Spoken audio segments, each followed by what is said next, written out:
frivolous, but just don't take Carnival lightly.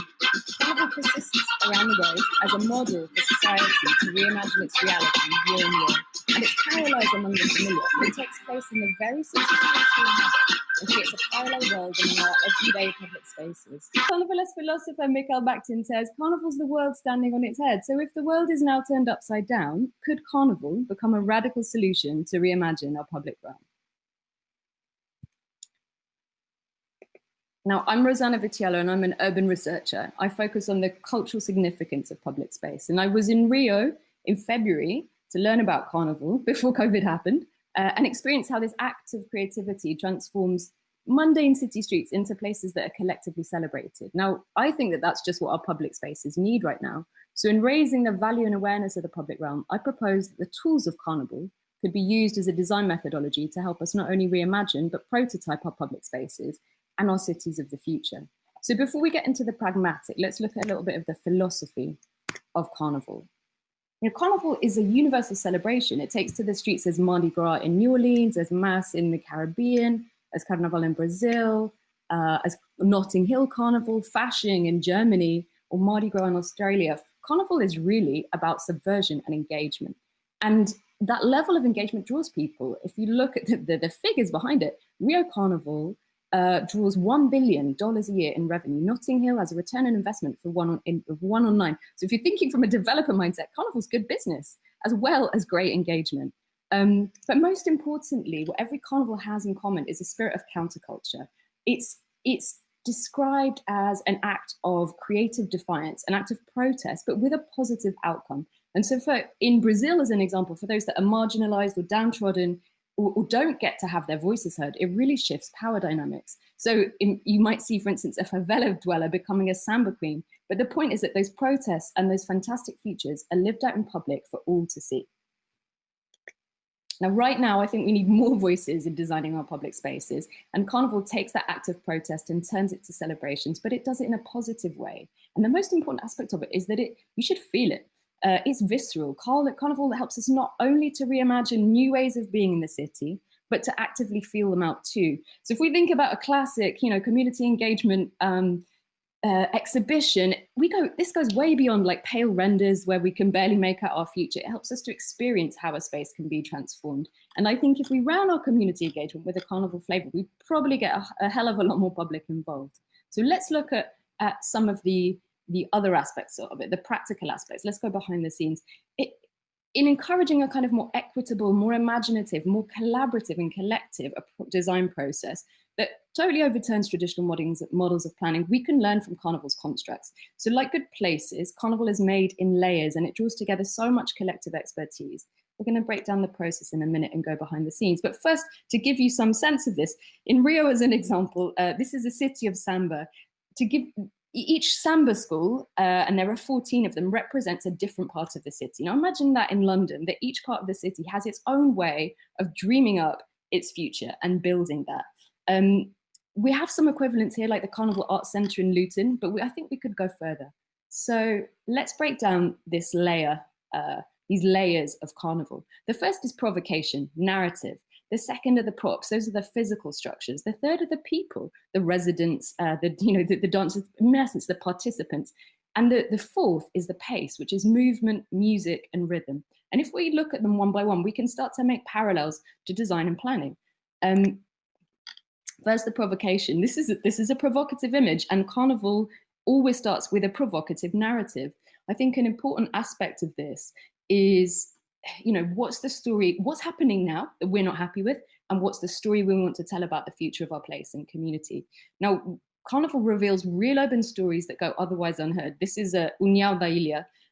This is in a Carnival procession, the samba drum in front of millions of people, and it highlights what life is like in a favela. Now, in a similar way, how do we want to highlight the unheard stories, and how do we build them towards a positive future outcome? Because that's the aspect of Carnival that's really important. It takes unheard stories and it turns them into something that has a much more progressive future. So in the way that speculative design plays out different future scenarios, so does Carnival. Now, in the real world, I often say that urban design needs a huge leap of imagination because you're working in timeframes of 5, 10, 20, 30 years. So if we're dreaming up future places, we need to carry everyone along with that story. And, you know, for a developer, that's how you sell housing off plan. You're trying to get someone to imagine the future. For a local authority, that's how you gather community support. And the first step is establishing a coherent storyline for a place that keeps us all moving in sync. So Carnival can help us define our collective challenge, but also our collective dream. Now, the second layer here are the props. How do we bring this story to life? Well, this is almost the easiest thing, I think, for any landscape architect or architect to imagine. It might be a structure, a street furniture, a physical object, but the point is that a prop is a construct, right, to help us use our imagination and fill in the gaps on a place. In the way that theatre works, it demands more of the audience. It engages us more in that respect. And in Carnival, these props, interestingly, are made almost entirely from recycled materials. So there's actually an exercise in sustainability here to work with. Now, in the real world, this is about place prototyping. It's a kind of a take on tactical urbanism, but perhaps with the benefit that some of these things could move or be moved, so that, again, there's a greater level of engagement. It's much more participatory, much more kinetic, much more active as a way to design, I think, in a real space, and can be applied in a real space. The third aspect is the people. Our cities for everyone, we know that, and public spaces especially.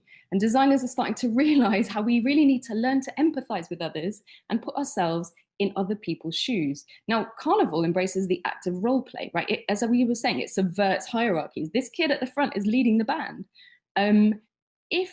If we can use that tool through costume and through character development, we can bring in some of the most interesting kind of aspects of personal empowerment for those who are involved as participants, but also for us as designers to imagine someone else's reality. Carnival's also a collaborative act. And so this aspect of capacity building and us saying, hey, we as built environment professionals don't have all the answers on cities, I think is really important. So in the real world, you know, we at times, work with personas. We've done that plenty of times in the past to help us imagine the intricacies of everyday life, or community, hands-on kind of community planning where we're sketching out in front of a group of people. But if we can go one further and get people to almost step into character for a place and act that out, and I don't think it's just for the extroverts, I think will really help to build empathy into the design process. And then the fourth aspect is pace. So this is music, movement, performance. We're really bad at designing with time and pace, I think, in the built environment. We need to think about the lived environment. And that's the benefit of Carnival. It helps us to consider the choreography of a space, its rhythms, its flows, and its intensity. Now think about it. Music creates atmosphere, emotion. You close your eyes and imagine the atmosphere of the place. And if we change the soundtrack, we totally change the intention of a space and the way that people behave in it. You also have the lyrics, which are part of the songs, and that really sticks with people. If you want to get a message out about a place, you could do worse than to write a song about it.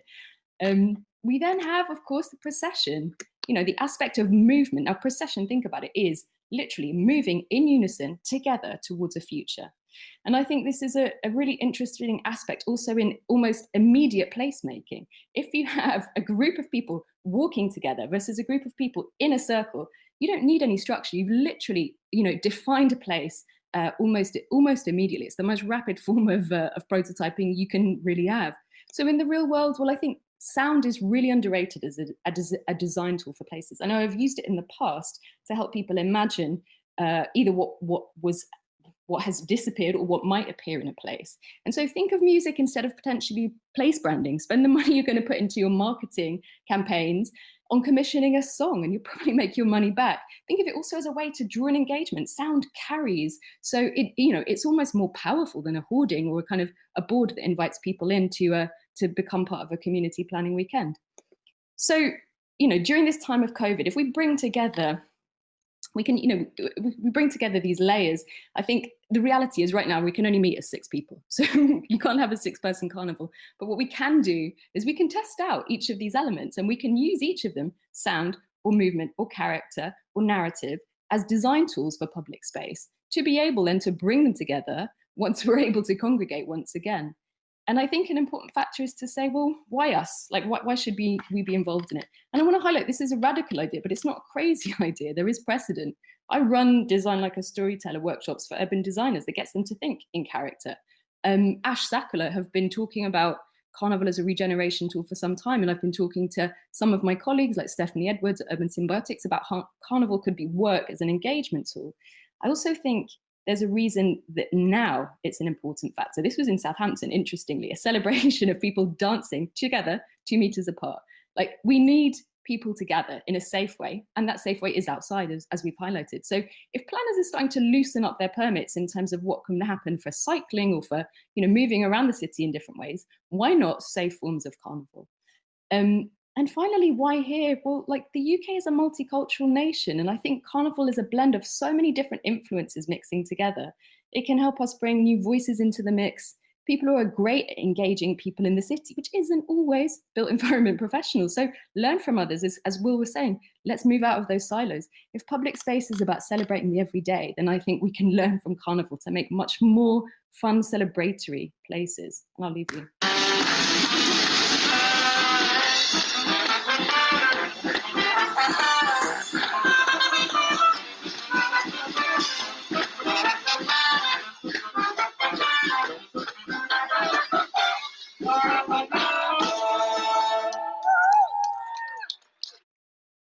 Brilliant. Thank you so much. So if you want to unshare your screen, I'm going to bring on your feedback panel. I want to mention Natascha McIntyre-Hall is actually here and ready to feedback, but her IT team has let her down. She can't get on the system today. So I'm sure she's going to feedback directly to you. We'll find a way to make sure she gets her comments to it. But in the meantime, I'm going to invite on. So thank you so much for that. And I did get woken up by the music, so it was brilliant.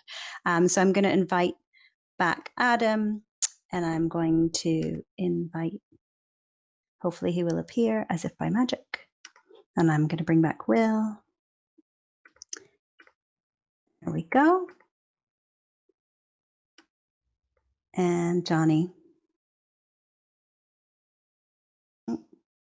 Jonny's vanished. So if you guys want to, I'll find out where Jonny is. But in the meantime, if you want to kick us off, Will. So yeah, just to play devil's advocate, I guess the city of Samba and the British Reserve are perhaps at two polar opposites. I think we spend most of our time saying sorry as we bumped into people with our, you know, there are those that go to Carnival. So I just think it would be interesting to understand, you know, how those of us who maybe are a little bit more reserved in our character or the European culture embody that sort of energy and place. But from a creative perspective, I love this idea. And I think, you know, the comparatives you've been saying about this leap of imagination from living in your little box in your development site, you know, you could have this life, and the Carnival gives that much more elevated, you know, it's sort of putting the common man at the front, or women.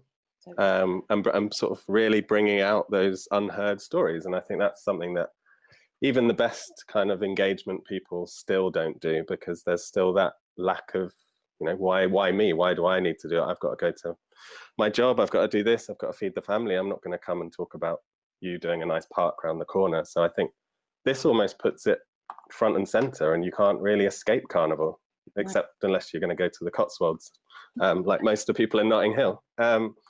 But yeah, no, I think it's a great idea, and I think, you know, I'd like to explore a 6-person Carnival as much as anything else. But yeah, lots of little ones.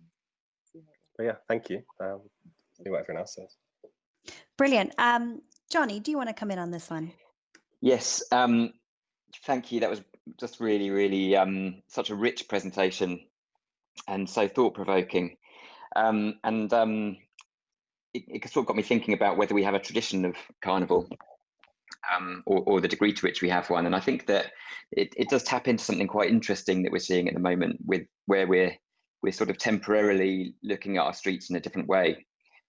Just little things like school streets, or Extinction Rebellion street closures, or the kind of Jubilee street parties and all those sorts of things, where just for kind of temporary periods, streets are closed and allowed to be something different. And I know they're not carnivals, but I think that idea that a street isn't for one fixed purpose. Mm-hmm. Nobody has exclusive right to a street. It actually has to be something that's you know, evolving and needs to be challenged from time to time, is something that we're starting to see. And actually, probably the Extinction Rebellion protests, where town centres are closed down, have something of what you were talking about. And they've been just as a kind of consumer kind of proposition, they've actually been tremendously exciting and interesting for people, partly for the reasons that you say. They've just instantly transformed people's perceptions of a place. So I totally can relate to all of that. I also think that the carnival thing, you've made the point really well, that it goes a little bit further than all those things because it's active in its subversiveness. Mm-hmm. It you know, and it's spatially it's subversive, which is the points that I've sort of really related to so far. But also, as you say, the kind of the power dynamics and social dynamics are also subverted through it. So I guess all of that leads me to a kind of a set of questions really around the degree, like how would this be deployed in practice? Mm-hmm. Who is the, you know, what stage in what process? If it's kind of in the context of a development or a place that's changing, then yes, that's great, because it's like they're kind of coming together to celebrate change rather than fearing change, I think is really resonant. Yeah. But who is the convener of the carnival? Who is curating it? Where does the power dynamics lie? Mm. And how do you maintain that kind of subversiveness if it's in the hand of somebody who's got, you know, different motives in bringing the thing together? And, you know, developers often like to maintain control of processes and fear being out of control, whereas a whole carnival is being out of control. That's the wonderful thing about it. So how do you square that circle? Yeah, that's a great point. I'm going to move to you, Adam. I saw you nodding your head on who's running the carnival. So do you want to come in? Absolutely. I mean, I completely agree with that. I agree that I understand carnival as coming from people in a place and their culture. So it's sort of it comes from the people in the place. So are we talking about appropriation of people and place for planning engagement, or how are we going to make sure that actually it is creating this opportunity for assembly of publics around issues of concern, and a way which we see more of when we understand sort of Extinction Rebellion's actions. You know, that is an issue of concern, assembles a public, embodies an experience in a place. So that's coming from the issue of concern, and so yeah, and it comes from the people that are concerned about that. So I guess to echo what Jonny's saying, it's like, how do we? Is it for us too? Or how do you assemble? You know, we don't form publics, but we could help assemble them. You know, the issues form the public. People form publics for themselves, but there is opportunity to assemble.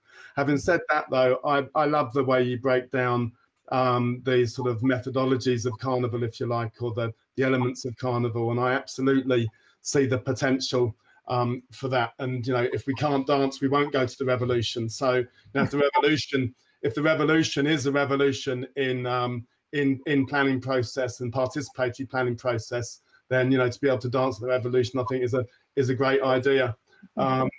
Finally, just to back up your arguments, if any were needed, about how this isn't sort of fanciful or sort of marginal in any way. You know, there's already the discussions around serious play, you know, where playful inquiry leads to seriously useful insights and learning. Because there's a safe space for experimentation, affect, you know, experiential understanding of things, and I think this is absolutely in that space. And also, Thomas Binder in his talk around sort of service role plays as being rehearsals of possible futures. I think you're absolutely, you know, that it's in the same space as that. And even Case Dorst's thinking around how we reframe challenges to find new ways of addressing them. So reframing the challenge of less than inclusive or less than engaging participatory planning processes by reframing the participatory planning process as a carnival. I think, you know, all of these, all supports your vision. So thanks for that. But I would echo Jonny's point really as the question, which is who runs these carnivalesque activities important, and how do you avoid cultural appropriation? You know, are we looking at a planning wrap? Let's hope not. Rosanna, I'm going to give you just 2 minutes to come back on that before we wrap for today. But no, I think that's an essential point actually to Jonny and Adam, and I think, you know, as you said, in Brazil, like basically it's come from the people, so to speak, who actually are some of the most disadvantaged people in the city, and yet they're creating the greatest show on earth and creating a hell of a lot of revenue out of it. So I think in that respect, it would be interesting to look at, for instance, what the councils have set up. If you're looking at that in a slightly more as neutral as possible sort of way, or look at, you know, local neighbourhood groups and finding ways, I think, to sort of work with them, because I think it has to be something that then connects what's happening on the ground to a bigger structure. That's sort of number one. But I think that aspect of ownership is important. If a developer runs it, I don't think it's going to quite work. To Will's point about British Reserve, I actually think that's about the aspect of roleplay. Like Fasching in Germany, I would argue that maybe, you know, we're as reserved as the Germans. And the last scene was in Cambridge, which is probably one of the most traditional, you know, cities we have here in the UK. I think, as Adam pointed out, you know, when there is music and you're taking people through a process, you get them kind of out of their shell, they suddenly can open up their thinking. So it's about taking people through the process rather than just dropping them in it, I think. But thank you all for your comments. I think great ideas and support there to try and take something further. Okay, great. All right, everybody give a wave. I'm going to just wrap up for today, but I wanted to thank very much, huge thank you to our sounding panel and to our idea presenters. I mean, that was just an amazing feast.